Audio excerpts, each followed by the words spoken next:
আমার সামনে অসংখ্য হাঁস দেখতে পাচ্ছেন। এই হাঁসগুলো কোন জাতের হাঁস এবং এগুলো কবে ডিমে আসবে বা এগুলোর বয়স কতদিন, এগুলো কিভাবে পালন করছি সেই সম্পর্কে আজকের ভিডিও।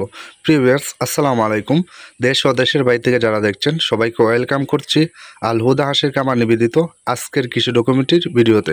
প্রিয় ভিউয়ার্স, আমার সামনে যে হাঁসগুলো দেখতে পাচ্ছেন এগুলোর জাত হলো আপনার জেন্ডিং। জেন্ডিং জাতের হাঁসের বৈশিষ্ট্য যদি আমরা দিতে যাই, জেন্ডিং আপনার বছরে 280টা থেকে 80টা পর্যন্ত ডিম পারে, আপনার 200 থেকে 280টা পর্যন্ত ডিম পারে। এবং আপনার মাংসের জন্য যদি জেন্ডিং হাঁসটা পালন করেন, জেন্ডিং যে পুরুষ হাঁসটা রয়েছে সেটা যদি পালন করেন তাহলে অতি তাড়াতাড়ি তারা বিদ্যমান হয়। যদি সঠিকভাবে আপনি খাবার দিতে পারেন তাহলে অতি তাড়াতাড়ি তারা বিদ্যমান হবে এবং আপনি তাড়াতাড়ি বিক্রি করতে পারবেন। সেটা সম্পূর্ণ আপনার খাবারের উপর ডিপেন্ড করে। তো প্রিভিয়াস যারা এই জেন্ডিং জাতের হাঁস কিনতে চাচ্ছেন, আমাদের ভিডিও স্ক্রিনে যে নাম্বারটা দেওয়া আছে ওই নাম্বারে যোগাযোগ করবেন। এই নাম্বারে ইমো আছে, হোয়াটসঅ্যাপ আছে, আপনি যোগাযোগ করবেন। আমরা আপনাকে একটা সুস্থ সবল জেন্ডিং হাঁস বা আপনার খাকি ক্যাম্বেল হাঁস যে কোনো হাঁস চান না কেন সেই হাঁস দেওয়ার চেষ্টা করব ইনশাল্লাহ। প্রিভিয়াস এগুলোকে আমরা এখন হাওড়ে খোলামেলায় পালন করছি, যেহেতু এখন ধানের জমিগুলা খাটা হয়েছে, এখানে প্রচুর পরিমাণে ধান আছে।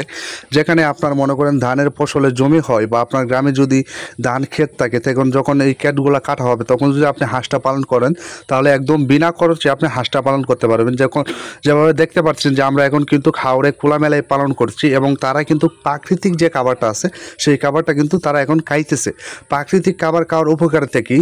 প্রথম উপকারিতা হলো আপনার যে খাবারের খরচ কমে আসবে। দ্বিতীয় উপকার হলো তারা প্রাকৃতিক যদি খাবারটা খায় তাহলে তাড়াতাড়ি বৃদ্ধি হবে। আপনি যদি আবদ্ধ অবস্থায় হাঁসটাকে পালন করেন দেখা যাচ্ছে যে বৃদ্ধিটা একটু দেরিতে হয়, কিন্তু আপনি যদি হাওড়ে খোলা মেলায় হাঁসটাকে পালন করেন তারা তাড়াতাড়ি বৃদ্ধিমান হবে এবং তাড়াতাড়ি তারা বড় হবে এবং ডিমও আসবে তাড়াতাড়ি। কারণ আপনারা জানেন যে একটা হাঁস ডিম দেয় হলো 5 মাস, 5.5 মাস থেকে ডিম চিটানো শুরু করে, যখন 6 মাস প্লাস হয় তখন কিন্তু তারা সম্পূর্ণ ডিমে আসে। সেক্ষেত্রে আপনার করণীয় হলো আপনি যদি হাওড়ে খোলা মেলায় হাঁসটাকে পালন করতে পারবেন তাহলে আপনার খরচ বিনা খরচে, মূলত বলতে গেলে বিনা খরচে হাঁসটাকে পালন করা হয়ে যাবে। কেননা হাওড়ে বর্তমানে এখন প্রচুর পরিমাণে ধান রয়েছে। আপনি যদি হাওড়ে হাঁসটা পালন করতে পারেন তাহলে ইনশাল্লাহ আশা করি আপনি খামার করে অনেকটা, একটু না অনেকটাই লাভবান হতে পারবেন, যেটা আপনার বলা বাহুল্যর বাহিরে। হাওড়ে হাঁস পালনটা অনেক উপকারিতা, যেমন শুধু ধান বলে এমন কোনো কথা না। হাওড়ে রয়েছে আপনার পোকামাকড় রয়েছে, তারপর অনেক শাকসবজি রয়েছে, কলমি ডোগা, তারপর অনেক কিছু রয়েছে যেগুলো আপনার হাঁসের প্রাকৃতিক যে ঘাটতিটা আসে সেটা পূরণ করে। আর আপনি জানেন যদি হাঁসকে প্রাকৃতিক খাবার খাওয়ানো যায় তাহলে হাঁসটা তাড়াতাড়ি বিদ্যমান হয় এবং তারা তাড়াতাড়ি প্রচুর পরিমাণে ডিম কিন্তু দেয়। আপনার প্রাকৃতিক খাবারের যে উপকারিতা সেটা কিন্তু আপনি ধান বলেন, ফিড বলেন, সেটা কিন্তু খাওয়ায় আপনি পাবেন না।